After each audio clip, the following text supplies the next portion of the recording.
আমন্ত্রণ নতুন একটা ভিডিওতে, নতুন একটা ক্লাসে। আজ আমরা সাধারণ জ্ঞান সম্পর্কে আলোচনা করব। আপনারা বোর্ডে দেখতে পাচ্ছেন আমি লিখে রেখেছি ইউএসএ। ইউএসএ এর পূর্ণ অর্থ আপনারা সবাই জানেন, ইউনাইটেড স্টেটস অফ আমেরিকা। এটা ওয়াশিংটন ডিসি, এটা ইউএসএর রাজধানী ওয়াশিংটন ডিসি। এটা অধিকাংশই জানা, তবে যারা জানেন না জেনে নিন। এখন এই ওয়াশিংটন ডিসি আমরা সবাই হয়তো বা গদবাঁধা মুখস্থ করেছি ওয়াশিংটন ডিসি রাজধানী, কিন্তু এই পুরোটা অর্থ কী অনেকেই আমরা হয়তো জানি না। এই ডিসির অর্থ কী, ডিসির অর্থ তো আমরা জানি না। আমরা ডিসির অর্থ সম্পর্কে আজকে জানবো, তারপর ওয়াশিংটন সব কিছু মোটামুটি আমরা একটু এই ওয়াশিংটন ডিসি সম্পর্কে জানার চেষ্টা করব। আমরা প্রথমে আসি ডিসি। ডিসিটা কি? ডিসিটা মূলত হচ্ছে district, district of Columbia. Columbia DC অর্থ কি? District of Columbia. এটা মনে থাকবে, অবশ্যই মনে থাকবে। ডিসি অর্থ ডিস্ট্রিক্ট অফ কলম্বিয়া, আর ওয়াশিংটন একজন ব্যক্তির নাম। তো ইউএসএর রাজধানী ওয়াশিংটন ডিসি কেন করা হয় এবং এই দুইটার অর্থ কি? ওয়াশিংটন হচ্ছে জর্জ ওয়াশিংটন, বা আপনার ইউএসএ বা ইউনাইটেড স্টেটস অফ আমেরিকা বা যুক্তরাষ্ট্র যাই বলেন, স্বাধীনতা সংগ্রামের মহানায়ক যে জর্জ ওয়াশিংটন, তার নাম অনুসারেই মূলত রাজধানী করা। এবং ডিসি, ডিস্ট্রিক্ট অফ কলম্বিয়া, এটা নামকরণ করা হয়। এখন আমরা আসি যে এই ডিস্ট্রিক্ট, আমাদের তো এই ওয়াশিংটন নিয়ে আর কোনো সমস্যা থাকার কথা না, আপনারা হয়তো অনেকেই জানেন, কিন্তু ডিসি সম্পর্কে আমরা একটু জানবো। ডিস্ট্রিক্ট অফ কলম্বিয়া এটা কিভাবে আসলো, কেন আসলো, বা কি দরকারে আসলো? এই ডিসি বা ডিস্ট্রিক্ট অফ কলম্বিয়া এটা আসলে একটা জেলার নাম, একটা জেলার নাম অনুসারে করা, কিন্তু এই জেলাটা কোনো অঙ্গরাজ্যের অন্তর্ভুক্ত নয়। এটা স্বাধীন একটা ফেডারেল জেলা। কি জেলা? স্বাধীন ফেডারেল, স্বাধীন ফেডারেল, ফেডারেল জেলা। এটা কোনো অঙ্গরাজ্যের অন্তর্ভুক্ত নয়। এখন এই যে জেলাটা ডিসি বা ডিস্ট্রিক্ট অফ কলম্বিয়া, এটার গঠিত হয়েছিল কিভাবে? আচ্ছা, আমরা এখন আসি গঠনের দিকে। ডিসি এর গঠনের দিকে আমরা আসি, বা কিভাবে গঠিত হয়েছিল। আপনারা জানেন ইউএসের কয়েকটা অঙ্গরাজ্য, যেমন মেরিল্যান্ড একটা অঙ্গরাজ্য আছে, মেরিল্যান্ড। মেরিল্যান্ড আরেকটা অঙ্গরাজ্য আছে হচ্ছে, প্লাস দিলাম, আরেকটা অঙ্গরাজ্য আছে ভার্জিনিয়া। ভার্জিনিয়া, এই দুইটা অঙ্গরাজ্য। এই দুইটা অঙ্গরাজ্য অনেকগুলো আছে, আমি এর গঠন, ডিসির গঠনটা বলছি।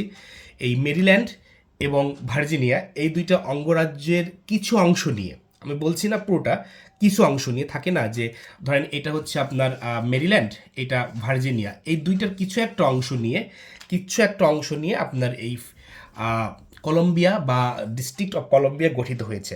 এটা কত সালে? এটা গঠন হয় হচ্ছে আপনার 1790 সালের দিকে। 1790 সালের দিকে গঠিত হয়।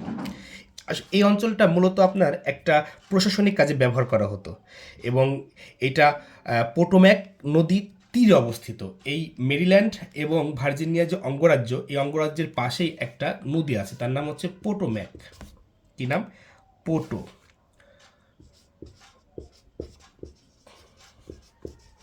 পোটোম্যাক। এই পোটোম্যাক নদীর তীরে এই যে আপনার কলম্বিয়া বা কলাম্বাস, এই জেলাটা অবস্থিত, ঠিক আছে। এখন এই জেলা এই ভার্জিনিয়া এবং মেরিল্যান্ড অঙ্গরাজ্যের পাশে পোটোম্যাক নদীর তীরে অবস্থিত, যা গঠিত হয় 1790 সালে।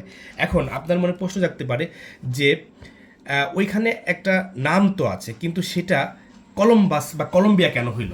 কলম্বিয়া। আচ্ছা, এখন আমরা আসি এই ডিস্ট্রিক্ট তো বুঝলাম, ডিস্ট্রিক্ট মানে জেলা। আর সি এর অর্থটা কি? সি এর অর্থ হচ্ছে এটা একজনের নাম অনুসারে করা। এটা মূলত হচ্ছে আপনার একজনের নাম, তার নাম হচ্ছে ক্রিস্টোফার কলম্বাস। ক্রিস্টোফার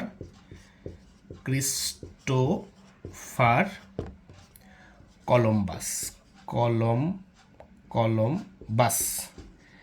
এই ক্রিস্টোফার কলম্বাসের নাম অনুসারে মূলত এই যে কলম্বাস এভাবে আসছে, সি থেকে, আমি লাল কালি দিচ্ছি, সি থেকে কলম্বাস, মূলত ক্রিস্টোফার কলম্বাস এর নাম অনুসারে মূলত আমেরিকার স্বাধীনতা সংগ্রামের প্রতীক হিসেবে ব্যবহার করা হয় এই ক্রিস্টোফার কলম্বাস। তো আমরা ডি এবং সি এর অর্থটা বুঝতে পেরেছি। ওয়াশিংটন ডিসি, ডিসিটা কীভাবে আসলো? ডিস্ট্রিক্ট অফ কলম্বিয়া বা কলম্বাস থেকে কলম্বিয়া, ঠিক আছে, কলম্বিয়া এসেছে। আর United States of America, United States of America, এটা মূলত আপনার ইউএসএ, এর রাজধানী ওয়াশিংটন ডিসি। ওয়াশিংটন হচ্ছে যুক্তরাজ্যের ইতিহাসের স্বাধীনতা সংগ্রামের সর্বাধিনায়ক এবং তার নাম অনুসারে করা, এবং ডিসি হচ্ছে district of Colombia. George Washington United States of আমেরিকার প্রথম প্রেসিডেন্ট, এটা আপনারা হয়তো জানেন। যদি এ সম্পর্কে জানতে চান অবশ্যই আপনাদের ভালো মতো আবার একদিন ক্লাস নেব। তো ইউএসএর রাজধানী ওয়াশিংটন ডিসি সম্পর্কে যদি আরও কোনো কিছু জানার থাকে অবশ্যই আমি জানাবো। আর যদি ক্লিয়ার হয়ে থাকেন তাহলে অবশ্যই ভালো, এবং যদি ক্লিয়ার না হন অবশ্যই কমেন্ট বক্সে জানাবেন। ধন্যবাদ সবাইকে আজকে ক্লাসের জন্য।